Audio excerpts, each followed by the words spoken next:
Hello അപ്പോൾ ഇന്ന് നമ്മൾ അൺബോക്സ് ചെയ്യുന്നത് ഒരു ജേണൽ കിറ്റാണ്. ഇത് ഞാൻ ഉണ്ടാക്കിയെടുത്തുള്ള ജേണൽ കിറ്റാണ്. ഇതിൻ്റെ ഫുൾ വീഡിയോ ഞാൻ അപ്ലോഡ് ചെയ്തിട്ടുണ്ട്. അപ്പോൾ ഇതിൽ ഇൻക്ലൂഡ് ചെയ്തിട്ടുള്ളത് എന്തെല്ലാം ഞാൻ കാണിച്ചു തരാം.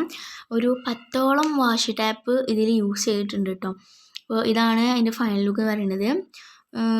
നല്ല എസ്തെറ്റിക് ആയിട്ടുള്ള ഒരു ജേണൽ കിറ്റാണ് ഇത്. ഒരു 10 വാഷി ടാപ്പൊക്കെ ഇതിൽ ഇൻക്ലൂഡ് ചെയ്തിട്ടുണ്ട്. പിന്നെ കുറേ പാറ്റേൺ പേപ്പേഴ്സും അതേപോലെ തന്നെ പോളറോയിഡ്സ്, സ്റ്റിക്കേഴ്സ്, അതുപോലെ തന്നെ നമ്മൾ ജേണൽ ചെയ്യാൻ ആവശ്യമായിട്ടുള്ള ജേണൽ ബുക്ക് ഒക്കെ ഇതിൽ ഇൻക്ലൂഡ് ചെയ്തിട്ടുണ്ട്. അപ്പോൾ അതൊക്കെ നിങ്ങൾ കണ്ട് ഇത് ഉണ്ടാക്കണ വീഡിയോ ഞാൻ യൂട്യൂബിൽ അപ്ലോഡ് ചെയ്തിട്ടുണ്ട്. അപ്പോൾ ഇത് കാണാത്തവരുണ്ടെന്നുണ്ടെങ്കിൽ പോയി കാണാം. അപ്പോൾ ഇനി നെക്സ്റ്റ് വീഡിയോയിൽ കാണും വരെ ബൈ.